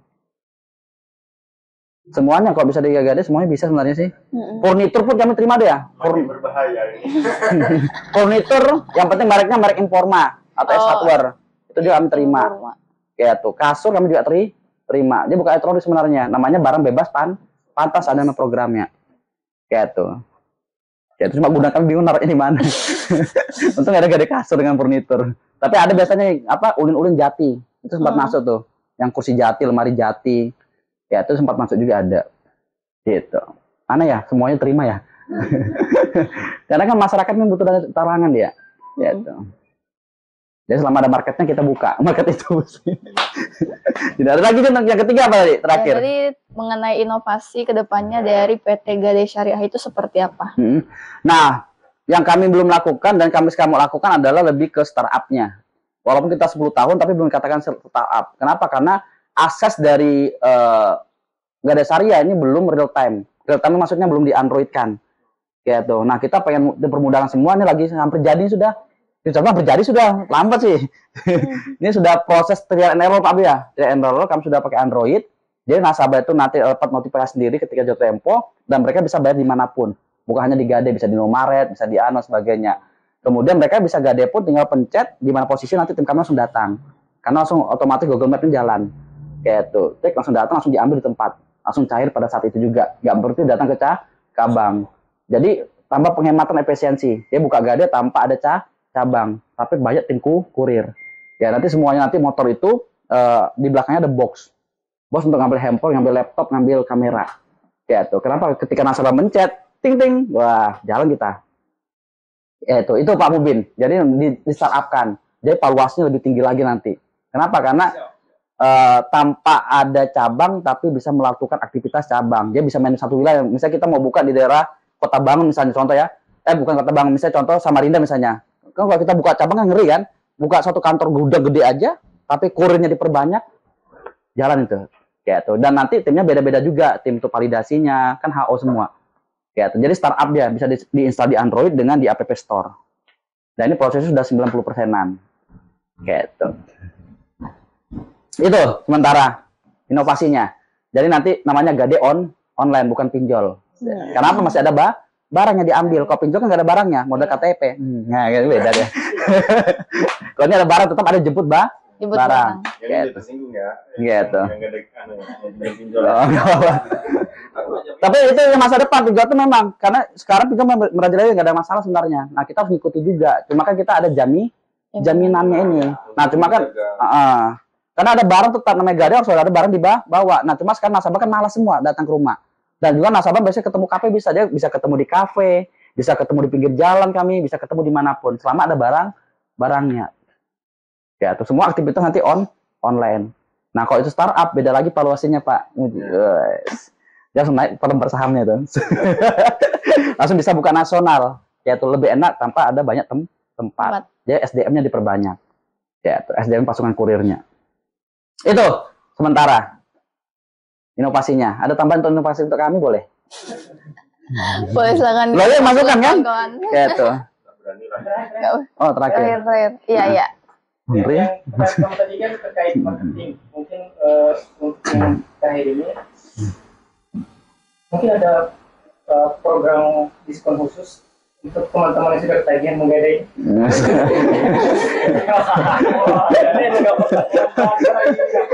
Ini mau gadai ini. Ya nggak apa-apa. Bagus. Berarti kan bagus nih. Setelah tidak langsung sampai masuk Gade Syariah kan? Ketika butuh datangan, oh ingat Pak Yusuf, ya gitu. Langsung digadai dia. Kalau di Tenggarong kami ada di Kartini atau kan? Ya sampai Indomaret ada, Lokulu ada, di Mangkurawang ada, kayak gitu. Gitu. Gitu. Bukan itu nego. Jadi biasanya kalau garis syariah tuh nggak main di anu, tapi nilai taksirannya. Karena nasabah baik datang tuh bukan butuh berapa jasa titipnya, tapi berapa berapa barang saya dinilai. Apa maksudnya? Mereka butuhnya nilai maksimal. Ya tuh, nah bisa jadi dari 60% kami naikkan 80% atau 90% dari pencairannya. Ya tuh. Di begitu aja kok bicara diskon-diskon, Pak. Nggak bisa berani potong jasa. Voucher itu ada ya. Prosesnya lagi pembuatan kartu member, bukan voucher, lebih tepatnya ketika beli barang di App Store potongnya lumayan. Gitu. Lebih situ dia mainnya. Atau nanti kolaborasi dengan beberapa unit usaha di luar Gadai, kayak kuliner, fashion. Jadi dengan kartu member ini, partner kami ini sudah program gitu ya. Jadi kartu member ini dimanapun mereka dapat diskon bagi yang sudah bekerja sama dengan kami. Gitu. Sehingga nasabah ada kartu member ini, yaitu bangga dengan kartu member. Nah, rencana kartu membernya dibikin dalam bentuk digital. Gitu. Untuk sementara diskonnya. Nanti kalau saya kasih diskon ini langsung diambil paten. Kata Pak Yusuf ini segini kayak itu. Sudah ada aturan masalahnya nih. Gak bisa berubah. Satu kebijakan tuh butuh proses dia untuk dirubah. Gitu. Saya TV di rumah. Langsung ingat, oh kata Pak Yusuf ada kaki 2. Oh, oleh itu bisa. Oh, dapur saya masih 2018 nih, masih masuk nih. Bercanda. Bener kok itu. Berarti komponen komputer kayak Teja itu bisa, kan Teja kan pasarnya gede. Iya, ya tuh. Yang penting tahunnya aja dia. Gitu. Yes. dicek inventaris bawah aja, dicek semua. Printer pun kami terima. Kalau kami di sana harganya 500-an ya. Itu ada berapa biji kayak itu? Printer kami terima loh, printer. Itu kerja. Gitu. Gitu. Tapi printer yang kami terima bukan Canon. Epson. Nah, itu bisa masuk ya. 500.000 cairnya tuh. Kalau mau beli 600-an. Gitu. Kalau daripada beli baru, kalau beli baru lumayan harganya kan jutaan kan, kalau beli baru. Kalau di kami cuma 600.000. Promosi di App Store. Berpikir kawan-kawan. Ini gak ada syariah apa App Store ya? Salah baca tuh. Aduh. Oke. Gitu. Baik, ada lagi kawan-kawan? Oh, ada satu lagi. Ya? Silakan Bang Muhammad. Dilarang pulang kayaknya nih. Saya sudah Kenalkan diri dulu. Oh iya. Jadi saya chat kita itu Bang. Oh, Jin. Oh ya, siap. Dia tanya minta diskon nanti App Store-nya. Promosi diri yang muda. Dari syariah ini masalah atau solusi? Hah? Pas judulnya baru dibahas terakhir. Ya tuh lagi. Oke. Jadi gak ada syariah dibilang masalah atau solusi, kenapa bisa bertahan sampai sekarang berarti? Kalau masalah pasti nggak lama tuh tutup. Jadi aku katakan lihat dari bukan saya ceritakan tapi lihat perjalanan kami 10 tahun ini. Kayak itu. Ya, itu berarti saya anggap ini adalah solusi. Kenapa? Karena masih dibutuhkan oleh masyarakat. Itu aja sih pertanyaannya, simple. Kalau dia bisa lunasi yang digadai kan masalah. Nah, saya jelaskan lagi. Kalau di dalam syariah, utang ini adalah sakral. Jadi salah satu yang dibenci oleh Allah, yang tidak jasadnya katanya di tengah-tengah, adalah orang nggak bisa melunasi utang. Kalian sudah lunasi di bank, tapi ketika BI checking, kalian mau ngajukan dimanapun, tidak bisa. Kenapa? Karena masih dianggap utang. Jadi kita meninggal padahal sudah lunas loh di bank. Tapi dianggap utang, masih ada namanya bunga denda itu. Nah, sehingga kita di tengah-tengah. Jasad kita. Makanya ini salah satu yang ditakuti oleh yang satu bukan ustadz sih. Utangnya ada di PS-nya, katanya gitu. Nah, kalau kami Pak Gin ketika dia nggak bisa bayar, dia punya jaminan. Jangan sampai dikaitkan jaminan itu sebagai pengganti hutang. Itu masalah apa solusi? Selama mereka punya jaminan berarti mereka punya harta. Jadi orang bergadai itu orang yang mampu. Kayak mana mau datang ke gadaian kalau dia nggak punya barang? Jadi saya katakan pertama nasabah yang datang ke gadai bukan mau kami edukasi Pak. Kebanyakan orang datang ke gadai itu kayak apa namanya? Kayak gengsi, malu, nggak punya loh. Mereka yang ke gadai itu karena dia punya harta. Ya tuh, jangan bilang konglomerat itu nggak pernah ke bank, prioritasnya mereka tuh utangnya gede. Makanya nasabah priority takut nggak bisa bayar sehingga bank itu KO. Ya tuh. Cuma beda versinya, versi besar dengan versi kecil. Makanya sekarang di bank pun ketika orang itu meninggal langsung lunas hutang, ada asuransinya. Kenapa? Karena walaupun dia konvensional, tapi dia sudah melakukan syariah. Aja syariah itu nggak mesti kata syariah. Karena sekarang banyak bank-bank konvensional juga, ketika kita utang, ketika kita meninggal, itu langsung lunas. Ada asuransinya tuh. Ya itu, Pak maksudnya. Jadi kalau dianggap masalah nggak bisa bayar, diambil barangnya, ini barangnya sebagai pengganti dia, supaya dia nggak diterima jasa. Kita nggak tahu namanya utang, tiba-tiba besok kita meninggal. Ada jaminannya aman. Kalau di bank nggak. Ngeri ya persennya. Ya tuh, itu dia. Ya tuh, malu dia tenang. Dan dia datang lagi, Gadai nggak malu lagi, karena dia punya barang baru. Ya tuh, jadi orang yang datang ke Gadai itu adalah bukan orang yang nggak punya, tapi orang yang punya, karena dia mampu. Daripada utang tetangga, kan lebih ke Gadai aja, nggak aja bahan ceritaan. Itu Pak Jin. Yang tak kulkas rumah. Jadi apa? Gadai semua kok, berarti mampu. Wah, senang. Ya kan ada barang. Apalagi dihitung 1, 2, 3, 4. Banyak nih Pak Udin. Kasbon bang. Canda. Lanjut. Sudah puas Pak Jin? Oh, tahunnya belum puas. Kalau belum puas, saya bukan sebagai alat pemuas. Yes. Ini ya sesuatu yang baru teguh juga. Kalau pemuasnya Pak Abdul ya. Lanjut. Baik, ada lagi kawan-kawan yang ingin ditanyakan? Sudah cukup ya, karena waktunya Aku udah. statement closing bisa nanti. Boleh, nanti saya berikan closing statement juga. Oke Bang, mungkin ini terakhir, tapi bukan berakhir ya pertemuan kita pada hari ini. Dan mungkin bisa diberikan closing statement untuk kawan-kawan dan kedepannya untuk Gadai Syariah itu sendiri. Nah, jadi banyak orang lihat itu di bisnisnya atau melihat aktivitas yang dilakukannya. Nah, paling penting dalam kita berbisnis atau bekerja itu cuma satu, yaitu hubungan antar suami istri dan orang tua. Kuncinya di situ dia. Jangan sampai kita sibuk bersedekah ke orang lain, tapi kita lupa keluarga kita. Keluarga kita bukan anak istri aja, tapi bisa orang tua dan sebagainya. Yang terdekat. Yang kedua adalah terbukaan sama istri. Karena jangan sampai kita keluar ke rumah, tapi istri baik ngomel. Itu menghambat rezeki kita mau bekerja atau berbisnis. Karena keterbukaan itu paling penting. Kayak itu. Ada istri saya soalnya. Kasih pujian ya. Supaya nanti dapat jatah pulang.